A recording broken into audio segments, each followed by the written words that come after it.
Hey, I'm Jeffrey. I'm a global Methodist preacher in northeastern Oklahoma, and this is PlainSpoken. And in particular, this is a series on the transitional book of doctrines and discipline, which governs the new denomination of the Global Methodist Church. So, this is the document that come September, the convening conference is going to be augmenting, editing. And so, right now, the hope is that by getting to know this document better, how things are supposed to be working, that we can more faithfully participate in the covenant and protect it over time. So to do this, my buddy TJ is always with me. TJ's been sick. Say hello in your sick voice. I'm here. I'm here for moral support. Yeah, I know how trying it is to make our way through a document, and you need help. If it's all just me, then I do some of that stuff, but doing it on this would just not be fun. So glad to have TJ along for the ride. Is your voice hurting? No, it's just Your it brain? sounds weird. Yeah, my brain is. I'm definitely out of it a little bit. Okay. I think I'm on the other side of the worst part of it. So it's My kids are all sick right now. Well, Susanna's not, but the other three are, and then Sarah Beth is. oh, So I don't know how this happens. I don't know. I'm I don't know. usually the one that gets sick, if Yeah, anything. But right now, I'm walking on sunshine, and the rest of them are hurting, and you're hurting. I've never seen you this sick, honestly. it doesn't happen that often, but sometimes it's just that time of year, I guess. I don't know. I guess so. Yeah. All right. Well, any notes, anything to say before we hop back into where we left off last week? I don't think so. We're in 510, I believe. Paragraph 510. It's on page 68 of the most updated transitional book of doctrines and discipline, which you can find. If you want to download your own PDF of it, it's at globalmethodist.org. You can look it up easily there. So we are in paragraph 510, bottom of page 68. This is a section dealing with the superintendency, which that's the word Methodists often use for bishops. And so we've been figuring out how bishops are supposed to work. So I'll do all of the reading today. Yeah, for obvious reasons, I'm going to let you read most of it. I'll do all of the reading today, and then we'll just get some commentary and feedback from TJ. So let's hop into it together. Paragraph 510 is entitled Consultation and Appointment Making. Consultation is the process whereby the bishop and or presiding elder confers with the pastor and pastor-parish relations committee, taking into consideration the criteria of paragraph 511, which is the next paragraph, clergy performance evaluation, needs of the appointment under consideration, and mission of the church. Consultation is not merely notification. Consultation is not committee selection or call of a pastor. The role of the pastor-parish relations committee is advisory, working in partnership with the bishop and cabinet on behalf of the whole church. And the scriptural citation there is Philippians 1, 4 through 6. The committee must be given the opportunity to give input on the suitability of a proposed appointment and to raise any concerns it might have. When a committee raises substantive and missional concerns about the suitability of an appointment, such concerns must be addressed by the bishop and cabinet in considering whether to make the appointment. The bishop and cabinet must provide a rationale. That "must" is an important word there, for their decision to the committee if they make the appointment. Consultation is both a continuing process and a more intense involvement during the period of change in appointment. The process of consultation is mandatory in every annual conference. The Council of Bishops shall hold its members accountable for the implementation of the process of consultation in appointment making in their respective areas. So, previous week, we covered a lot of stuff pertaining to appointments being made by bishops and selecting clergy that can do a good job serving the particular congregations. Up until this section, one might have had the question of if bishops are kind of just like little kings and queens, they get to make their own decisions regardless. And no, this paragraph 510 is making very clear there is a consultation process that must take place. Otherwise, the bishop is going to be in trouble. And it's not just letting a church know that you're giving them this clergy, it's actively seeking their input. And if you go against what they want, providing an explanation, I think it says in writing. So to your mind, does this sound like a good check on episcopal authority? So explain this to me. The Pastor Parish Relations Committee is a committee of the church, not of the annual conference. That's right. Okay, so the bishop is consulting with the church on an appointment, and they get to decide. The church decides why. Well, so it's saying that if the bishop decides they want to appoint somebody here, the bishop needs to give a reason why they want to appoint this person there. Is that what it's saying? Yeah, I read it that way. I don't know if it was just in the case that they go against the wishes of the Pastor Parish Relations Committee, or if it's in every single event. So when a committee raises substantive and missional concerns about the suitability of an appointment, such concerns must be addressed by the bishop and cabinet. The bishop and cabinet must provide a rationale for their decision. So I think that's just in the event that they go against the Pastor Parish Relations Committee. Okay, so if the Pastor Parish Relations Committee doesn't want somebody, then the bishop can do it anyways, or what? Yeah. Okay. But he or she has to provide a rationale as to why.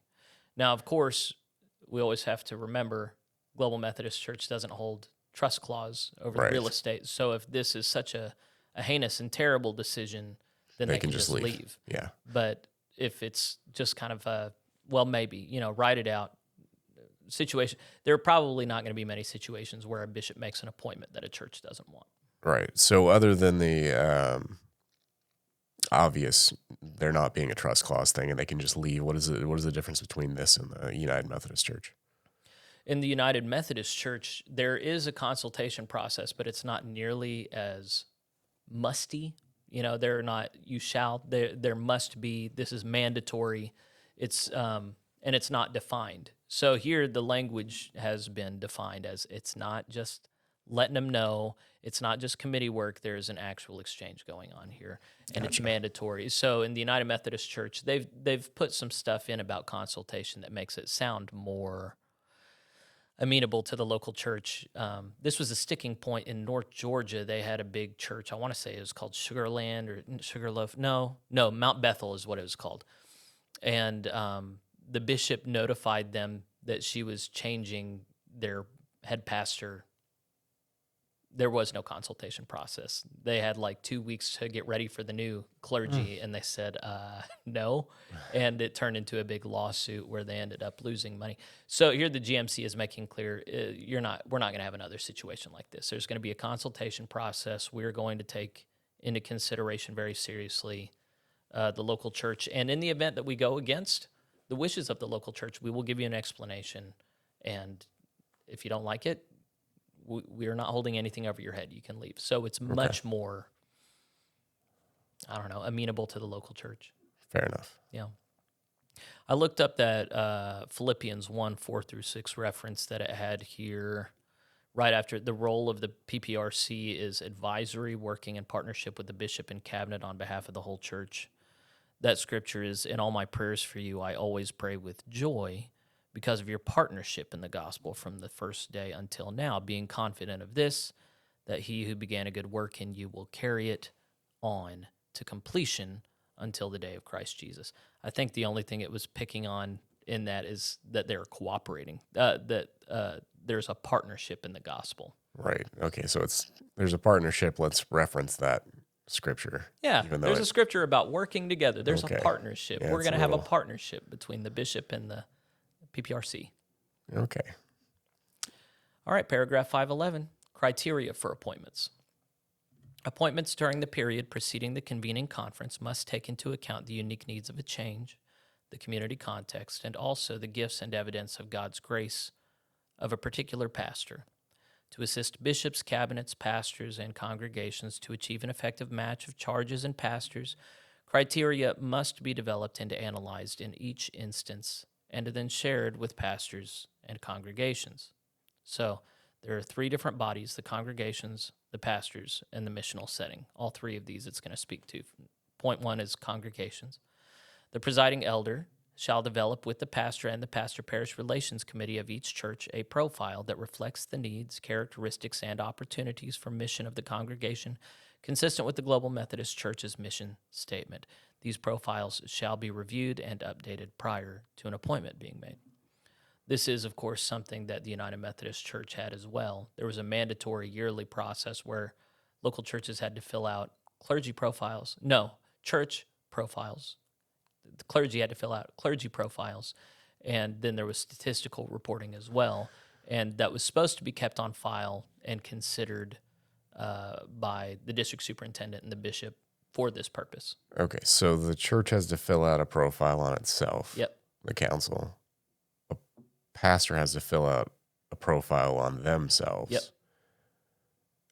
Have you ever looked at one of these? I guess. I mean, I've filled them out in the United Methodist Church. One of the questions is how much overlap is there going to be between the questions and things that they require. Well, what are some of the questions on one of the pastor things?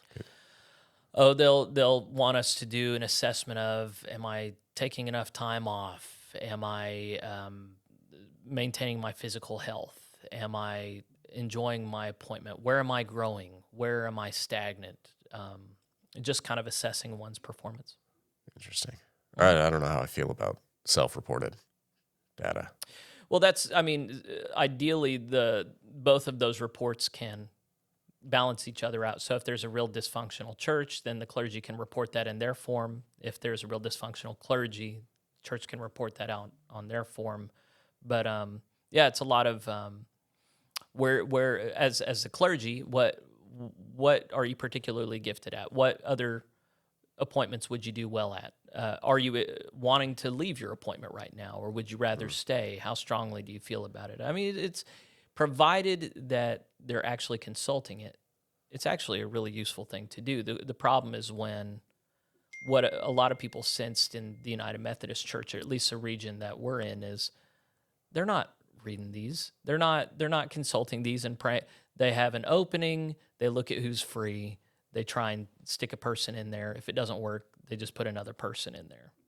Right. Huh. Okay.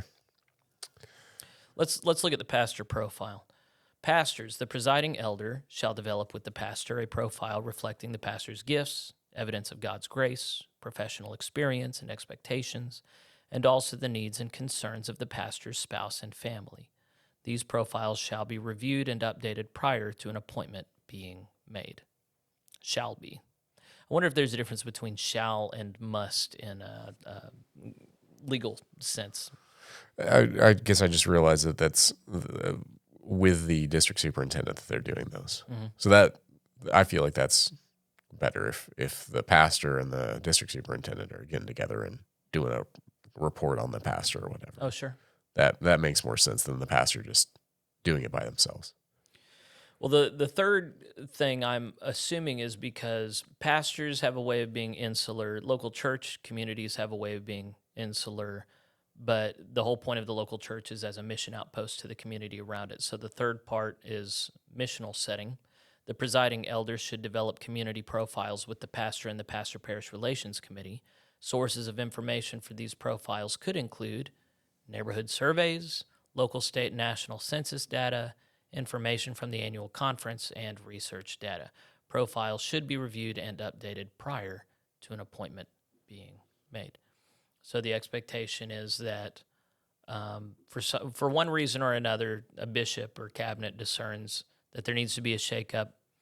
So we have this form on the local church, on the pastor, and on the missional setting. Let's read these. Let's pray over these. God will give clarity about what changes, if any, need to be made. Okay. Yeah. I don't have any input on that. Yeah. Well, I mean, I don't see what could potentially be wrong with that. Yeah. As long as the thing with all of this is if you're going to put it in writing, then do it. So if they do it, that's great.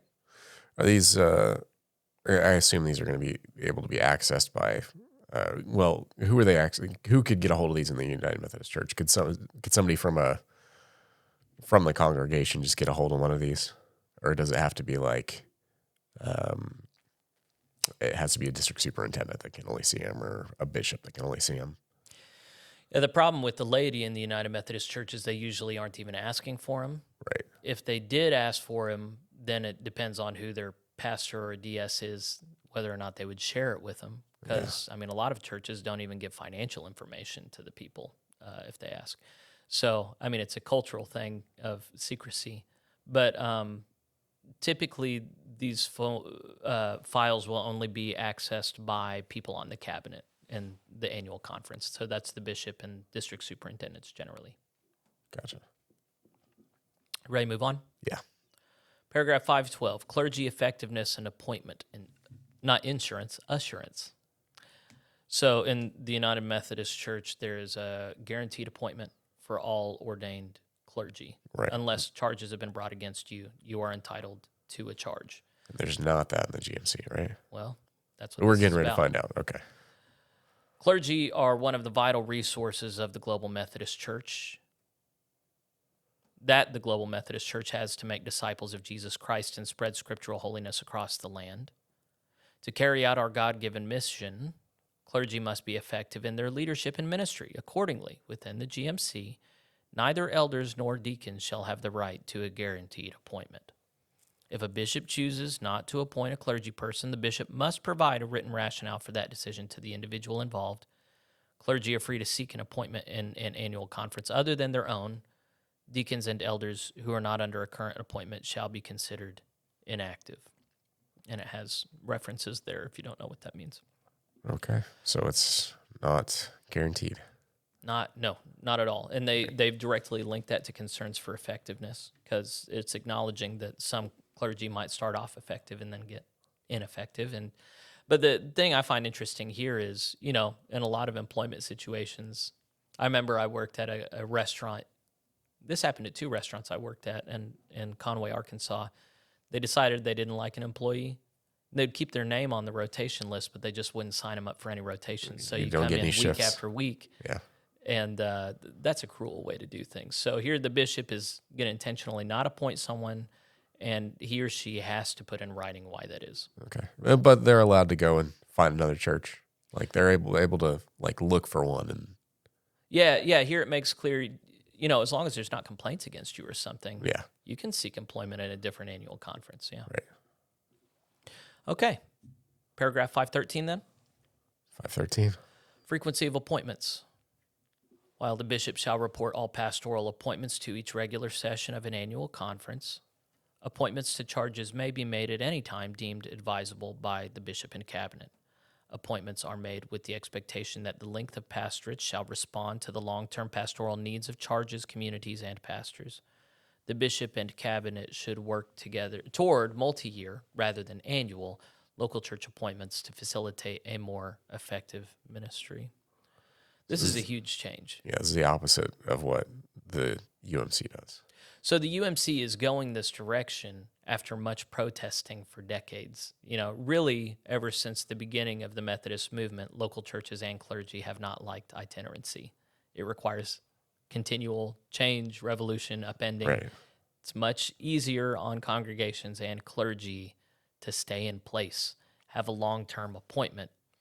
But the problem is, according to John Wesley and the early Methodists, that really cuts down on missional effectiveness and the level of energy in a collective. So the decision made now is the energy involved, the movement involved is not nearly as important as stability, growth in relationship, and relative comfort. I mean, I like that. I like that better. I'm not. Most people do. Yeah. Yeah, it's a very rare person. It's a very rare clergy who just, I'm so excited to move again after being here a year. That does not sound fun at all. It's a rare church that, okay, now we get to know and love a whole new pastor and figure out what their faults and frailties are that we need to operate around. Yeah. So, yeah, this is totally understandable. It's just historically, this is moving very far away from the start of what was once an itinerant movement. Right. It's now very much an institutionalized thing. Okay, paragraph 514. Appointment of clergy to ministries outside the local church. Point 1. Bishops may appoint deacons and elders to ministry settings outside the local church. Such appointments are to be made in consideration of the gifts and evidence of God's grace of the clergy person, needs of the community, and receiving organization. Somebody forgot an Oxford comma. The appointment should reflect the nature of ordained ministry as a faithful response of the mission of the church meeting the emerging needs of the world. It may be initiated by the individual clergy person, the agency seeking their service, the bishop, or the presiding elder. A similar process of consultation shall be available to persons in appointments beyond the local church as needed and appropriate. Point 2. Bishops may appoint deacons and elders to attend any recognized school, college, or theological seminary, or to participate in an accredited program of clinical pastoral education. Such appointments are a separate category from appointments to ministries outside of the local church. Okay, so if you're not appointed in a church, you're appointed in somewhere else, and that's just all that's saying. There's not anything controversial about that. Well, it's not saying that if you're not appointed to a church, you're automatically appointed somewhere else. It's just saying you can be. You can be. Yeah. Yeah. You don't have to be in a local church. Right. Which I guess makes sense. But then there are two kinds of appointments. One is like in a pastoral capacity, you're serving like at I guess as a hospital. Well, but it's already talked about chaplains, so I don't know, maybe I think it's just saying, so this is almost certainly mostly for deacons, but hypothetically an elder could work for like a hospice facility. I don't know. But then there's a second one, which is being appointed kind of like at a school for clinical pastoral education. And that's a separate kind of appointment thing. I don't really know what that would be about. Yeah, I don't know. So they're trying to be very versatile in how it is that clergy can operate, which we've already talked plenty about.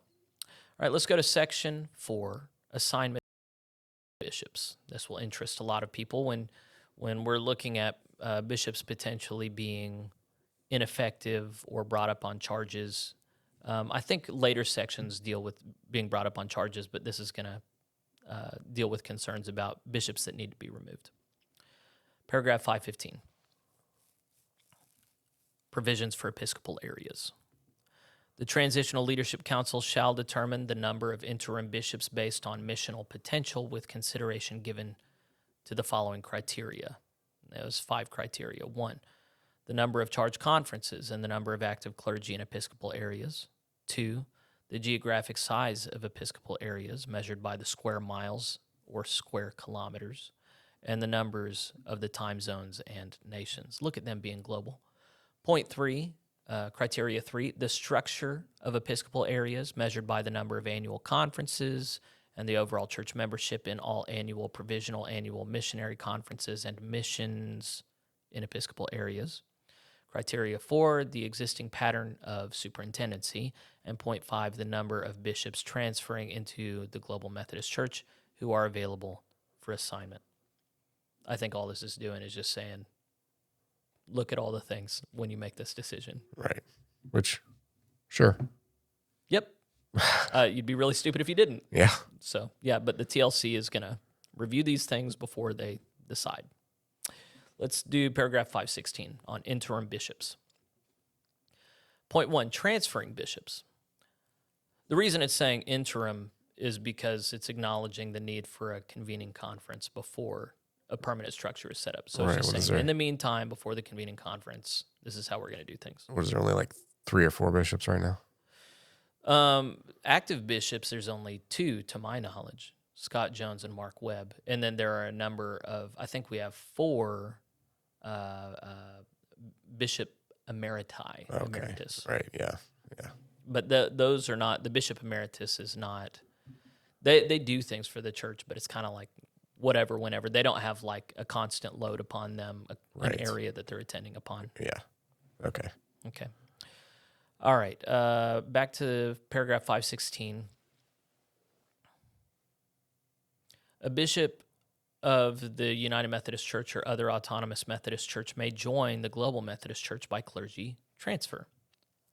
Of course, the United Methodist Church is refusing to acknowledge the Global Methodist Church as a valid entity to transfer to, but whatever. GMC says, let's do it. Application to transfer shall include an explicit written affirmation of the doctrines and social witness set forth in this transitional book of doctrines and discipline, and an agreement to abide by its discipline. Transferring bishops shall also agree to uphold the transitional book of doctrines and discipline. The bishop's transfer is subject to the approval of the TLC. Bishops transferring to the GMC shall be available for interim assignment during the period prior to the convening conference to an existing or newly formed Episcopal area by the TLC. The TLC may assign a retired United Methodist bishop who has joined the Global Methodist Church to serve as an interim bishop of an Episcopal area during the period prior to the convening conference. So that hasn't happened yet. It remains to be seen how many bishops from the UMC are going to come over in the end. I'm pretty sure Edward Kige, he's in Eastern Europe, is going to come over and be a bishop. I don't know that that's happening anytime soon. I kind of doubt any others from America are, but there might be one or two. But as for right now, we only have two. And then the bishop emeriti that have come in have not been assigned to any area. And I don't think they even have solid boundaries for Webb and Jones. I think they're both kind of serving in different but overlapping capacities. So Right. I think they envisioned this being much more geographic in nature than it's turned out being so far. Point 2. The convening General Conference of the GMC may establish the process for electing and assigning bishops. Those assigned as interim bishops under this paragraph shall serve in that capacity until their successor is assigned under the process to be determined. The convening General Conference may provide for interim bishops to continue serving as active bishops, provided they meet the qualifications. Bishops transferring into the GMC will be subject to the term limits set by the convening General Conference. I think this is just saying we're going to obey whatever rules the next convening conference comes up with. Right. Yeah. Point 1 was if you want to transfer, you've got to believe all the stuff that we believe and Yes. yada, yada. And then 2 is you got to abide by all our rules once we decide what they are. Yeah. So, okay. Point 3 is a retired bishop joining the GMC shall become a senior elder and may bear the title of bishop emeritus. A bishop emeritus shall be a clergy member of the annual conference of their choice and may serve in any capacity allowed for senior clergy. A senior elder serving as an interim bishop prior to the convening general conference under paragraph 516.1 will not be considered a bishop emeritus, but shall have all the privileges and responsibilities of an active bishop. So it doesn't actually outline what that is, though, does it?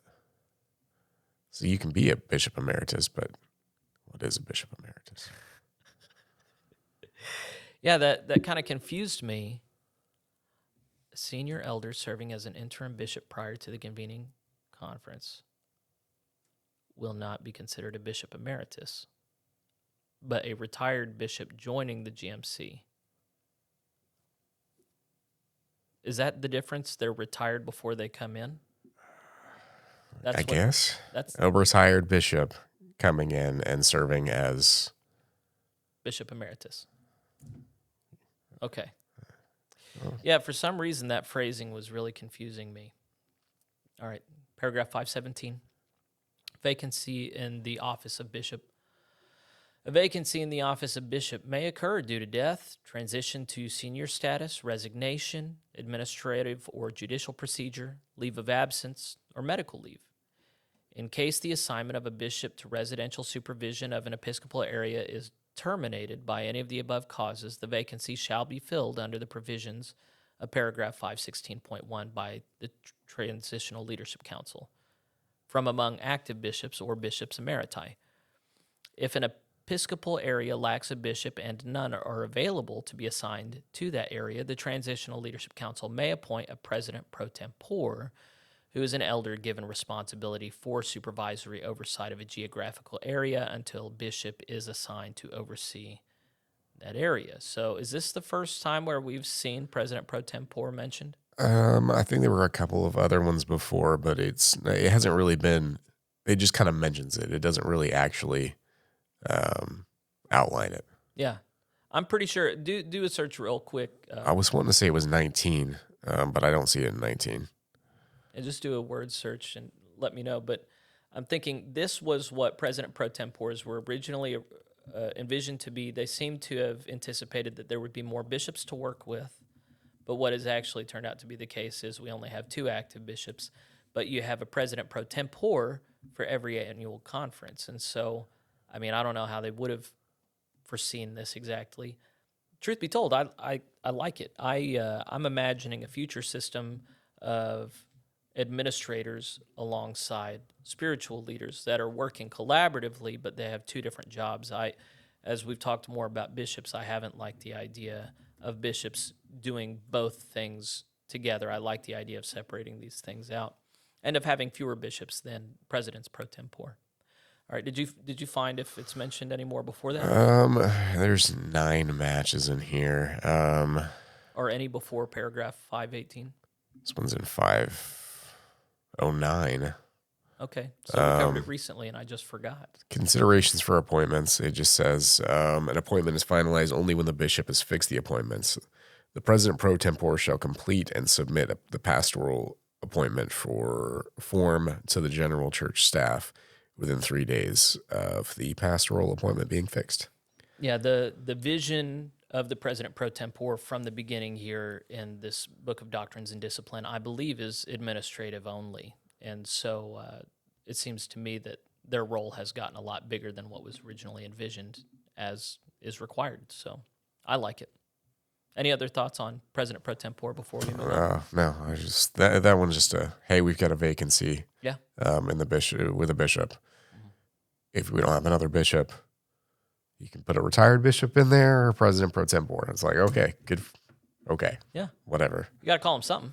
Something. So I think so. The notion of pro tempore is if someone is absent, but in the new convening conference, odds are we need to come up with a new title for it, because it's not that someone's absent that they're filling in. It's because that's how the structure is. So chief administrator for the conference or something would be appropriate. We'll see if that's what they stick with. Apparently, the Committee on Episcopacy is finally about to, in the next few weeks, hopefully publish something as to what they're going to recommend, and then we'll see how that is. I was just going to say the other references to President pro tempore are just like passing. Like there's one in paragraph 610 that just says. The bishop assigned shall preside over an annual conference, or in case of inability shall arrange for another bishop to preside. In the absence of a bishop, the conference shall, by ballot, without debate, elected president pro tempore from among the ordained elders. Like that's really, and everything else is bishop or president pro tempore kind of thing. Yeah, really not much time spent on the there's not really any at all. Yeah. Well, let's go on to status of senior bishops, paragraph 518. Yeah, that's where we are. 1, bishops may choose senior status upon approval. For those who weren't with us in that section, choosing senior status is like retirement, but they're saying you never actually retire from ministry. This is just a status you get where you don't have to serve actively. You still get voice and vote for a little bit. It was like 5 years, right? Yeah, it was a couple of years. I don't remember exactly, but you eventually it ends. Eventually you don't get voting rights. I think you still get a voice, but you don't get a vote. Yeah. Which, okay. Yeah, I like that. Makes sense. So I caught some flack for that, for being an ageist. Yeah. Whatever. If you're not fully participating, then don't expect a vote. Sorry. So bishops can choose senior status upon approval of a majority of the TLC. Elders who formerly served as bishops but are not now serving as interim bishops may use the title of bishops emeritus, but they will not retain their episcopal responsibilities or membership on the Council of Bishops unless they have been assigned by the TLC to serve in an interim capacity due to a vacancy within an episcopal area for at least 3 months. Point 2, a bishop emeritus shall be a clergy member of the annual conference of their choice and may serve in any capacity allowed for senior clergy. So figuring out this role of bishop emeritus, they can have some privileges, but and they're pretty versatile still, but they're just not serving on the level of an active bishop, which makes sense. Yeah. Let's do paragraph 519 concerning leaves. Point 1, leave of absence. A bishop may be granted a leave of absence for a justifiable reason for not more than 6 months by the TLC. During the period for which the leave is granted, the bishop shall be released from all episcopal responsibilities, and another bishop chosen by the TLC shall preside in the episcopal area. Point 2 is medical leave. Bishops who, by reason of impaired health, are temporarily unable to perform full work may be granted a leave of absence for a justifiable reason for not more than 6 months by the TLC. During the period for which the leave is granted, the bishop shall be released from all episcopal responsibilities, and another bishop chosen by the TLC shall preside in the episcopal area. If, after the 6-month time period is over, the bishop is still unable to perform full work due to impaired health, the bishop should apply for disability benefits through the benefit program. All right. Anything to be said about any of that? Yeah, I don't think so. The only difference between those two is one is medical and one is whatever. Yeah. Personal, whatever. Doesn't say. It says for a justifiable reason. Well, yeah, they're both for justifiable reasons. Not more than 6 months. And the only difference is, I guess, medical leave. If it's after 6 months, then you've got to apply for disability. I don't know if they've got long-term and short-term disability in that. Who knows? That is not a line of questioning that my brain is even prepared to worry about. The thing I worry about is what happens to an area if they have to go without a bishop for 6 months. That's President Pro Tempore. Here you go. Yeah, I mean, I guess so. But if they are already weighed down with all kinds of administrative duties, which I imagine they will as this thing continues to grow, it's just, there are a lot of functions that we're imagining being met by a bishop so far as connecting, visioning, holding people accountable. That won't happen for 6 months. It seems like that's a big enough window for a lot of bad things to happen, Maybe, I guess. That's the bishops are they appointed at a specific, like, are they general conference, or like, how's that? Did we even go over that? I don't think we What's did the go over time that. frame And period? so I think that they imagine that would only take place. So what we've covered today only envisions men or women becoming bishops by being bishops in the UMC and transferring over. They've not made any provision for electing any new bishops until the convening conference. Okay. And at the convening conference, that's when they will decide how bishops are elected and if that's going to be at the annual conference level or at the general conference. Surely it won't be in the general conference level because right now they're thinking of general conference being every 6 years, and that's not frequently enough to meet the needs on the ground, I don't think. Yeah, no. You'd have President Pro Tempores in a position for long periods of time, and that just does not seem like a solution.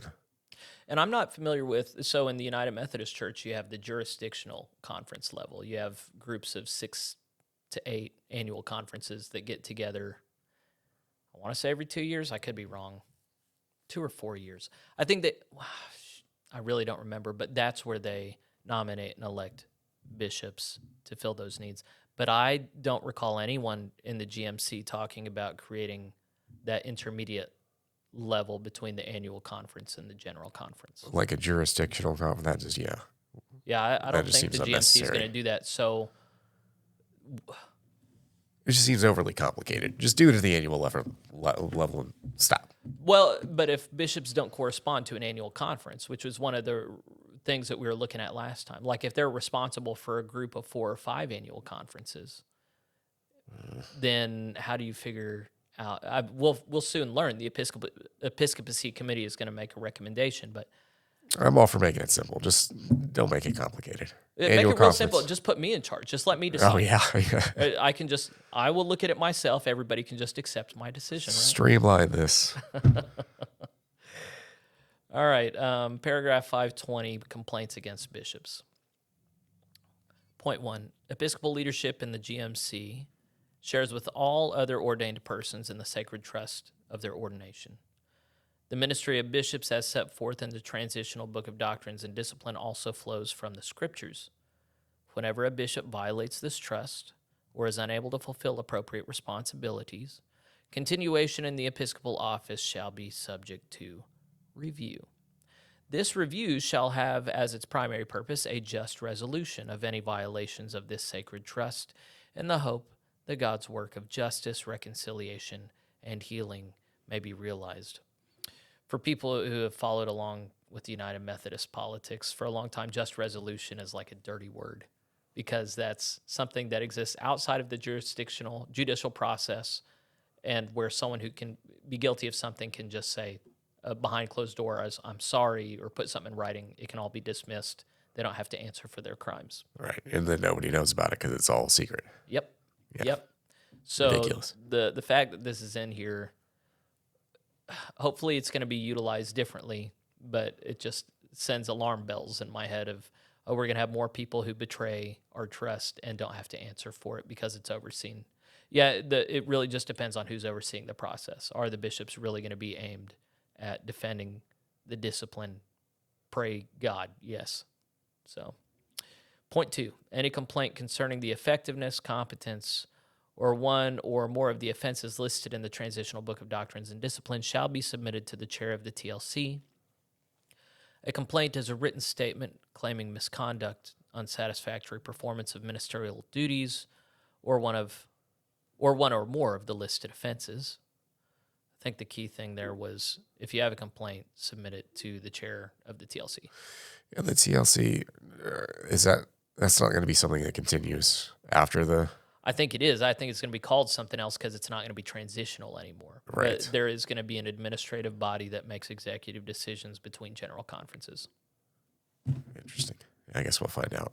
So point 1 was if the bishop messes up, submit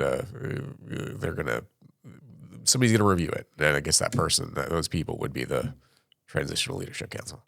Yeah, I took point 1 just to say we're going to hold our bishops accountable. Yeah.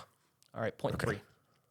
The complaint shall be administered according to the provisions of Part 8, Judicial Administration. Any involuntary status change of a bishop must be recommended by a 3/4 vote of the investigative committee and approved by the Transitional Leadership Council by a 2/3 vote.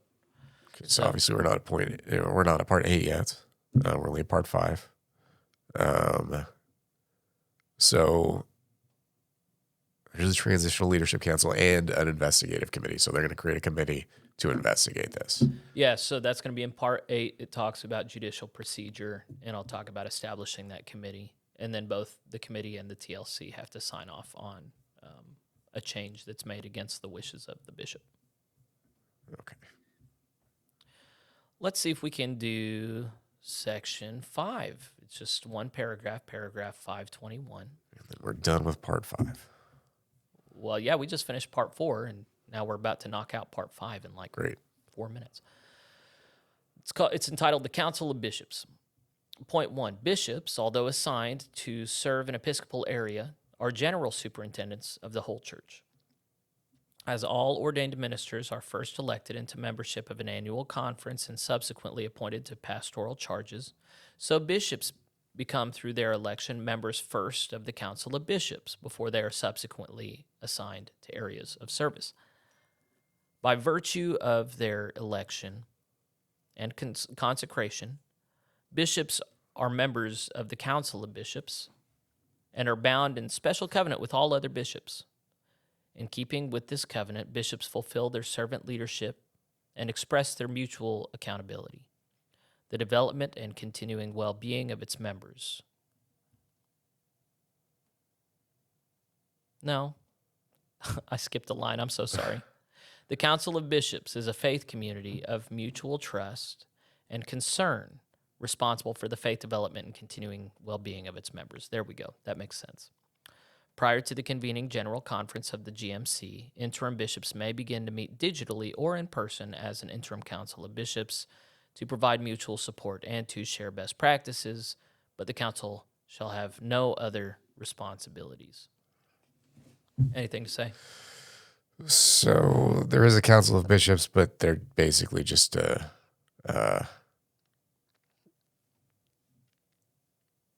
hold each other accountable, lift each other up. I don't. Yeah, that's the long-term goal, I'm sure. For right now, it's just like the club of guys who got out of Yeah. Oh, you're a UMC, bishop. Yeah. Okay. And we don't have any lady bishops yet, but that is something that the UMC makes provision, or the GMC makes provision for. The first sentence I knew was important to come back to. So they are assigned an episcopal area, but they are considered bishops of the entire denomination. That's something that is also the case in the United Methodist Church, and why it was that even though Bishop Oliveto was only bishop in the Western jurisdiction, people from all over the denomination could file charges against her that then were handily dismissed. But even so, we're not going to have a situation where only people in a bishop's area are subject to them. Rather, bishops are accountable to the whole church. The whole church is accountable to each bishop. That's the nature of the relationship here. That makes sense. Yeah. Yeah, it does make sense. Thanks. All right, we have a little bit more time, so let's go on to section 6. I know my Roman numerals. This is about ecumenical relationships, paragraph 522. Christian unity. The Global Methodist Church recognizes that the global Christian community transcends denominational barriers, consisting of, quote, all true believers under the lordship of Jesus Christ, end quote, and may be found wherever the, quote, pure word of God is preached and the sacraments duly administered, end quote. Pretty sure it's quoting John Wesley there. Jesus' prayer in John 17 that all his disciples, quote, may be one, end quote, compels us to seek closer communion with brothers and sisters of different communions. Locally and globally, Christian communions which are committed to the, quote, faith once delivered to the saints, end quote, that's Jude, verse 3, if you don't know, will find in the Global Methodist Church a willing partner in worship, evangelism, disciple-making, and works of mercy. So what it's making clear here is we are Christians, but we don't see ourselves as the only Christians, and we're going to play nicely with others. Right, yeah. Only Global Methodists are Christians. They're not saying that. That would be so bananas if we did say that. I don't think there's probably a single person who believes that, but I don't know. There are a lot of crazies, but this is just so new. Here in 10 years, maybe, if we get real good on solidifying our doctrine, but that would just be so nutty if someone believed that right now. Yeah. So, but it's good to establish we're going to play well with others. Point 2, Transitional Wesleyan Unity Commission. A, the Transitional Leadership Council shall appoint a Transitional Wesleyan Unity Commission that shall be chaired by a bishop of the Global Methodist Church and consist of 8 additional persons. I do not know if this has been established yet. I wish I'd read ahead and been able to ask about this. Okay. Let's go on because it seems weird to me. The Transitional Wesleyan Unity Commission shall bring recommendations to the Transitional Leadership Council with respect to full organic union with other Wesleyan denominations or associations of churches, either before or at the convening General Conference. The Transitional Wesleyan Unity Commission shall recommend to the Transitional Leadership Council whether such denominations or associations shall have representation at the convening General Conference with voice and with or without vote. So yeah, this is one of the weird things about the United Methodist Church. At General Conference, they actually allow representatives from other denominations to have voice and vote at the session. So this body is going to be responsible for figuring out, okay, are we going to let the Free Methodists attend and let 1 or 2 of them vote? That's weird. That's why. Like I get Christian unity and everything, but if they're not part of the denomination, I give them a vote. If you want to be part of the denomination, join the denomination. We'll give you a vote. Yeah, I'm all about cooperation. But if they're not having to live under the covenant we design here, then it makes no sense to me to have them be a part of designing the covenant. Right, yeah. Like, are we involved in theirs? Like, are they giving us a vote in theirs? And if which is the case, why don't we just join and merge? Yeah. That just seems this unnecessarily extra complication that you got a whole other committee that's worried about this. TJ thinks that's extra. Yeah. I'm all for simplicity, and this is not simple. This is unnecessary. We're halfway through point B. Within discussions about greater union with other denominations or associations, particular care shall be taken to uphold the doctrine and moral principles and polity of the Global Methodist Church. The Transitional Leadership Council shall have the option of approving a plan of union to be effective immediately or to recommend such a plan of union to be approved at the convening General Conference. And then point C says, the Transitional Wesleyan Unity Committee shall bring recommendations for covenant relationships with affiliated covenant churches under paragraph 523.4, which it looks like we're about to get to be approved at the convening general conference. Okay. Anything to be said about any of that? Not anything other than what I've just said, which it seems unnecessary. Merge or stop. Like, we don't need another committee for anything. I'm not. Stop. Within the United Methodist Church, there is still a General Commission, GCCUIC, General Church Council on Unity. I don't remember, but it was the body responsible for all this ecumenical conversation about how they can be in fellowship with other bodies. And it's funny, ecumenism, that's the word for this effort of churches cooperating together, acknowledging each other as equals. It's something that should move biblical Christians, but it's something that for some reason the lefties have always taken over. And any sort of larger ecumenical efforts like the World Council of Churches or National Council of Churches have ended up going in like straight up Marxist directions. They just let everybody in because we all want to be united, and eventually you got to take down the requirements till it's almost meaningless. Like, you know, let the Mormons in too.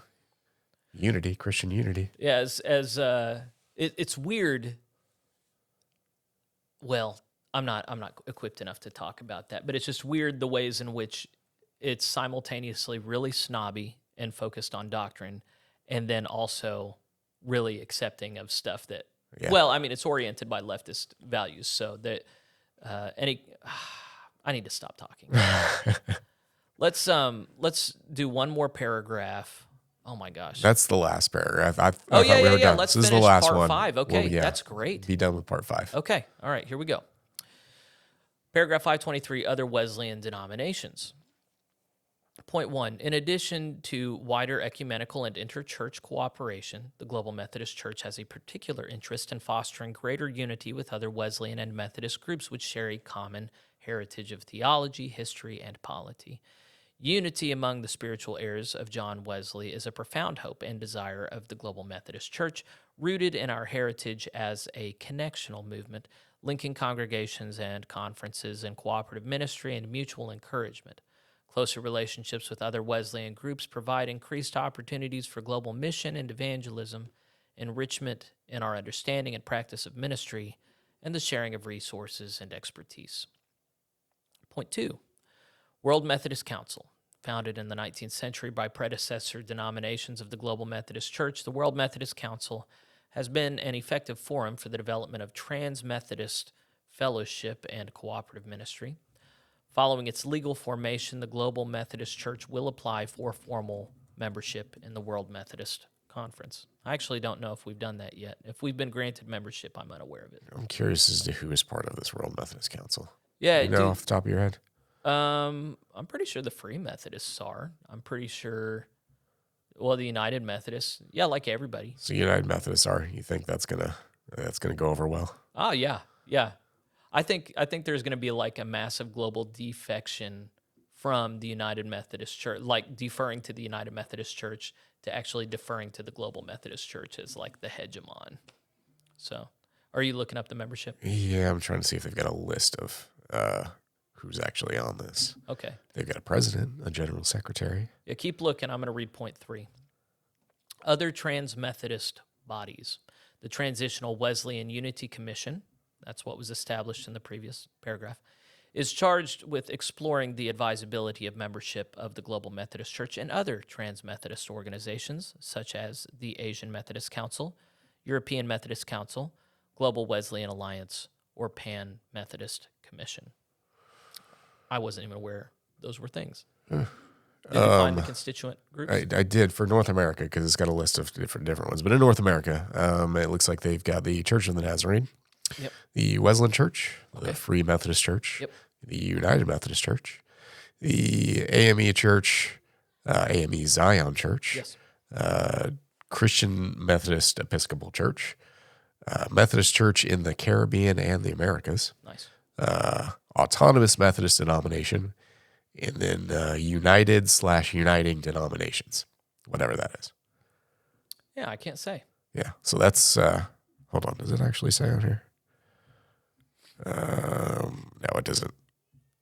And it's funny, this doesn't correspond with, there's a list of like 13 denominations that the United Methodist Church is in full communion with. Like they can exchange each other's sacraments. And I don't think any of those churches is on that list. Really? Yeah. Huh. It's a bunch of like, I think the ELCA is the biggest one on the Evangelical Lutheran Christian Alliance Association. I forget what the A stands for in the ELCA, but the liberal Lutherans they're in full communion with. But other than that, it's all obscure groups. I'm curious to see how much interaction there would be between the different denominations and like what interaction it is besides like a conference once a year, once every however often.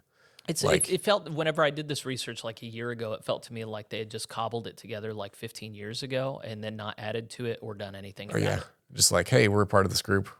But the reason I looked into it was because in the issue of transferring clergy credentials from the UMC to the GMC, their leadership, a lot of it said, well, shucks, we can only do that with bodies that we officially recognize. And so I looked up those official bodies that they recognize, and it was like 13.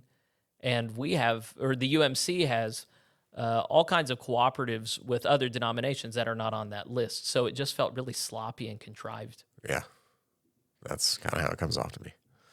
Point 4, affiliated covenant relationships with other Christian denominations or associations of churches. The Global Methodist Church welcomes covenant relationships with other Christian denominations or association of churches which do not involve organic union with the Global Methodist Church. We celebrate that some may wish to explore a closer formalized relationship, but not unite organically with the Global Methodist Church. The purpose of establishing such covenant relationships is to enhance our mutual Christian witness and effectiveness, and or to allow for increased reach into regions or nations where one or the other has little or no presence. Conversations toward formalized relationships as affiliated covenant churches may be held by the Transitional Wesleyan Unity Commission prior to the convening General Conference as set forth in paragraph 522.2, with such recommendations being presented to the convening General Conference for approval. These covenant relationships may include mutual recognition of baptism and ordained ministry, Eucharistic fellowship, shared representation at governing assemblies, and or plans for shared ministry and resources. TJ loves that one. I just need examples of like what these would be. So immediately my brain is going to the Global Methodist Church's meeting in Costa Rica for the convening conference. There is a Methodist presence in Costa Rica. However, it's not Global Methodist. They have a bishop.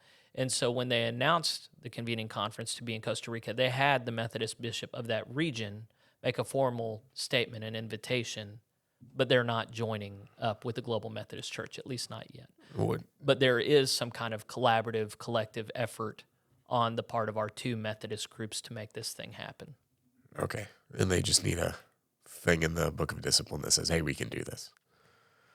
Yeah, I guess so. Yeah, so you don't have some stickler going, actually, the Book of Discipline makes no provision whatsoever for us to cooperate with. Yeah, I guess. Point 5, union with the Global Methodist Church. We rejoice that some Wesleyan bodies may wish to explore full organic union with the Global Methodist Church. The Transitional Wesleyan Unity Commission or its designated representatives shall represent the Global Methodist Church in conversations related to full union. You know, they've almost certainly established this body because I know these conversations are happening. What full organic union? What does it mean by that? I think that means another denomination joining officially to be part of the Global Methodist Church. Okay.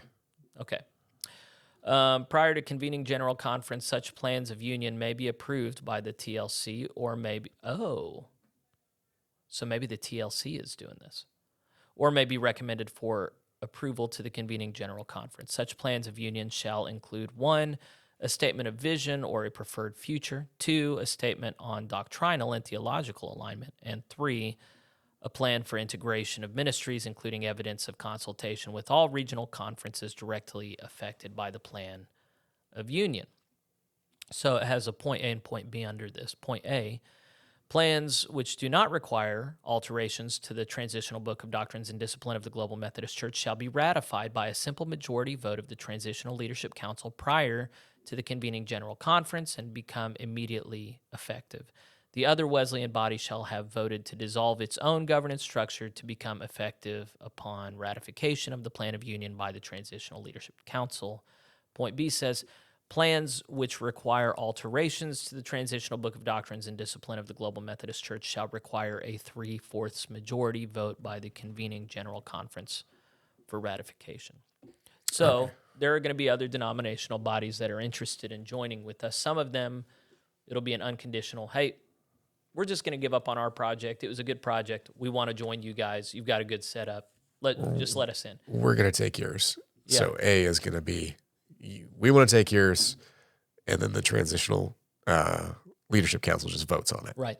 And then if they say, hey, we want to join you, but we want some changes, B says 3/4 majority vote of the convening General Conference has to say, okay, that sounds good. We'll do that. Exactly. Okay. I'm fine with that one. Yeah, that makes perfect sense. Yeah. I wonder how many conferences are going to want, or denominations are going to want to join with the GMC. I suspect there are going to be a lot, actually. Can you think of any off the top of your head that might want to? No. Well, okay. So in talking with friends in Nigeria, I learned that there are over 20 Wesleyan denominations just in Nigeria. So if you are some provincial Methodist or Wesleyan group, and you're looking at this global Methodist entity that is building up this huge musculature to do amazing mission around the world and reclaim the Methodist heritage, then I think you're crazy not to think about joining up. Yeah, I guess that makes sense. Yeah, outside of the U.S., there would be a bunch of different Methodist flavors. Now, within the U.S., if that was your question, I think so. I'm forgetting his name right now. We had an interview scheduled, and then he had to cancel. He was a bishop of the Evangelical Methodist Church, the EMC, and he has joined with the GMC. And I know that a lot of people within the EMC have talked about maybe just joining up with the GMC. So, and I don't think the big crews like the Nazarenes or Free Methodists are talking about it, but I wouldn't be surprised if smaller crews have talked about it. Maybe eventually. Like, as long as the GMC can get it together and remain like consistent and faithful to the Book of Discipline, I think. Yeah, surely. That's all eyes are on the GMC to see if they can be more faithful than the UMC. Right. Yeah. And to be clear, I see a lot of signs that it will. So I'm being hopeful with a lot of people. All right. Well, this was the last of this. Next week, it looks like we're getting into part 6, which deals with annual conferences. So make sure to stay on board with us. We are on page 74 out of 105. So we're almost 3/4 of the way there. That's great. Fantastic. If you haven't seen it yet, I'm starting a series with my daughter Susanna on the Global Methodist Church's catechism. And so make sure to stay tuned for that. Hopefully between this and that and the other stuff that I do, my whole intention is making sure that the Global Methodist Church is a democratic affair, not informed primarily by decisions made in secret rooms off somewhere, but something that all of us are a part of, not just praying for, but implementing and protecting together. So I hope that this has been helpful to you in that. Y'all make sure to pray for TJ and his recovery if you're watching this soon after it's come out. Just continue to pray for the Global Methodist Church. A lot of excitement around this convening conference. If you haven't done it yet, you might think about going over to globalmethodist.org. I think that's what it's called, the website, and making a special donation to make the convening conference happen. I know that there's some anxiety about that money coming together. I'm absolutely certain it will. But if you have just even $5 or $10 to put towards that, it would be great if that could be fully funded. We can have delegates from all over the world come. It'd be great to do this thing right. So think about that. I think I'll stop. That'll be the end of my pushing you. Really glad you joined us. We'll be back at it next week, and TJ's voice will be back to normal thanks to your prayers. All right. See y'all.